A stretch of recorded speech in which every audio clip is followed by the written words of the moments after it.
for reasons which I won't go into. It's hard trying to condense a book into 20 minutes, but you know, so you get one slide per chapter and you sort of get the heading and you move on to the next one. But we are in for large sea level rise. So I'll give you an indication. The Victorian government put out a draft coastal strategy report last year saying sea level rise would be 0.5 metre. It was supposed to be published in June, it hasn't appeared. The Victorian government has just commissioned topological mapping of the Victorian coastline to 10 metres above sea level. They're only getting a map of the whole coast done of its profile up to 10 metres. And I think that message is something, that there's starting to be some realism about where this could go. Why does this matter? If you look back, the temperature of that blue band has been constant for 10,000. We've been within 1 degree of a blue band for 10,000 years, what's called the Holocene of human civilisation or settlement. So we came out of the last ice age 20,000 years ago on the left, and that temperature got up there and it's been constant while we have adapted to the land, or yes, adapted to the land in a way, where we have built our infrastructure, our ports, our cities, our Venuses, everything is based on that temperature, on that sea level. And now we're going to turf it all out because we're talking about the IPCC says temperature increases of 2 to 6 degrees by the end of this century, average 4. So we just take this out of that band into a place where we have never been. And the consequence is that this is just sea levels. When it was very cold at the height of the last ice age, 20,000 years ago, all the ice was stacked up on the mountains. So the sea levels were actually 120 metres lower than they are now, because all the ice was on the mountains, North America, North Asia, North Europe. And as the temperature rose, more of it melted. But if you look at it, you see that sea level rise, the last 8,000–9,000 years has been really flat. And now we're about to do something really dramatic to it. You can talk about temperatures across the bottom, sea levels up the top. The dotted lines show where we are now, and there's 3 other blue dots which take various times in the past. So last 20,000 years ago, 5 degrees cooler, 120 metres lower. 40 million years ago, no ice on the planet. When it all melts, you get 70 metres higher.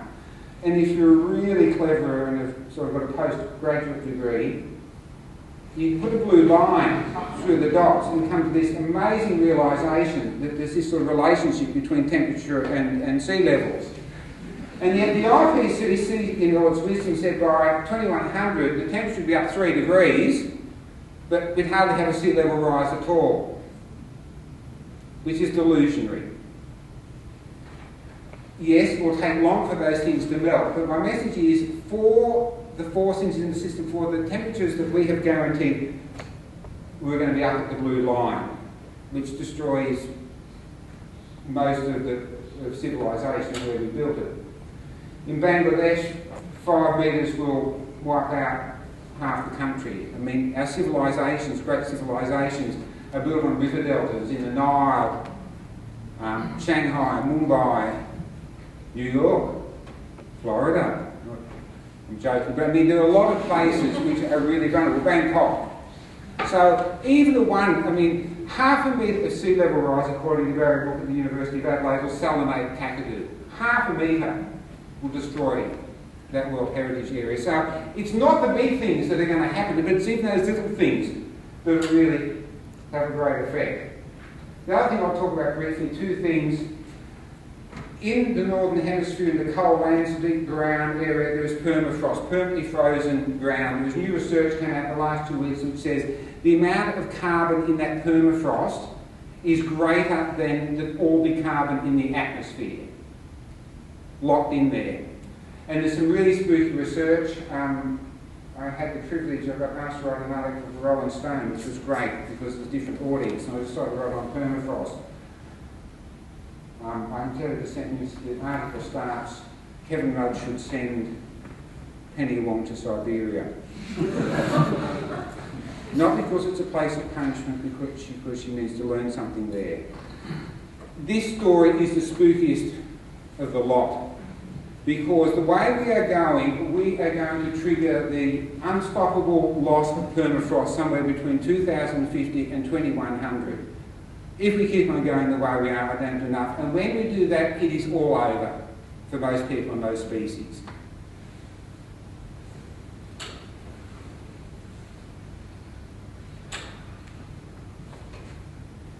So one of the leading glaciologists in America, called Ted Scambos, says, very eloquently, and you know the pictures of it melting, bubbling up through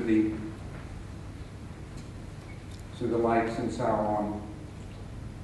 The other thing I'll talk about a little bit, because it's been mentioned before, is the Himalayas.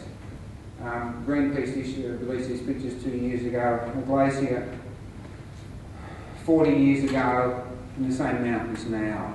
The Himalayan ice sheet, the third largest ice sheet in the world, is going very quickly. Even the IPCC says it will be gone by 2050. 1.3 billion people live in those 7 river valleys, actually live in those river valleys of Asia and are dependent on meltwater in spring from the Himalayas to live. And spring in Asia is the dry season. It's all right, the monsoon season, the distribution is different, but for one season, no Himalayan ice melt, kaput. And yet that is almost already locked into the climate system. Hello, 1/3 billion people. Sorry, we need to drive cars, have coal-fired power stations, bad luck. I mean, how can we imagine this? How can we think about this morally or ethically? I can't. It just blows me away. It's just sort of almost beyond my comprehension that we could do this. So in the worst case, which is the Indus Valley in Pakistan, which is through very rugged country and has very little precipitation, 60% of the population of Pakistan rely on that river, which is over 100 million people. If there's no ice melt in the Himalayas, it's estimated that water flow in the Indus will decline by 90% by 2050. What does this mean? Our greenhouse gas is just carbon dioxide, which was 280 before we started doing this. It's now up to 387 at the top. James Hansen, the head of NASA Climate Science in America, has put some figures on where he thinks the tipping points are. And you can see they're a lot less than where we are now. And the problem is this: if that Arctic sea ice goes in the next 5 years and stays unmelted, then Greenland will go and the permafrost will go. It's the domino effect. If you want to stop the permafrost going, if you want to stop the permafrost, if you want to stop the Greenland ice sheet, you have got to put the Arctic sea ice back. If there's a third way, if there's a Tony Blair way, let me know. Because I don't think there is, and I don't know the climate science who will tell you, because we have challenged all of them, can you leave the Arctic unmelted and stop the permafrost and large sea level rises? And nobody will say yes. If you want to stop that, you have got to get back to 300 to 325, and so it is for ocean acidification, sea level rises, and so on. It sounds like crazy stuff, but not quite as crazy as it seems. So the conclusion that we drew from this when we put our draft together last November was that the only reasonable target is 325 parts per million or less, as compared to the 380 or 390 that we've got now, and where Stern and Ross say we should go to maybe 550 and blink the rest of the world, and if they behave, come to 450, which means we're still all. 325 is the only reasonable target. Anything else just means we destroy most species, all our infrastructure, all our coasts, every port, probably every sewage system, the lot. The conclusions from that is we must reduce our emissions to zero as quickly as possible, and we've got to cool the Earth by about 1/3 of a degree. Now, if that sounds a bit out there, in December, James Hansen, the most eminent climate scientist in America, said exactly the same thing. And on Monday in the British Guardian, there was an interview with a guy called Jonathan Schellenberger, who's the leading climate scientist in Europe, head of the Potsdam Institute, advisor the German government, advisor to the EU. He's sort of, you know, the scientist in America. And he came out and said precisely this. He said, 325, maybe 300, he says, we have got to stop emissions, we have got to produce cooling. So you have the most eminent climate science in America and the most eminent climate science in Europe saying this stuff. And we thought we were crazy when we wrote it. So the picture is changing. In fact, we've just written a letter to Roscoe for local climate groups to sign on to, which said this: we need zero emissions. We need to cool the earth. And I thought 10 local climate groups would sign on, because we gave them from Monday morning till Tuesday lunchtime to sign on.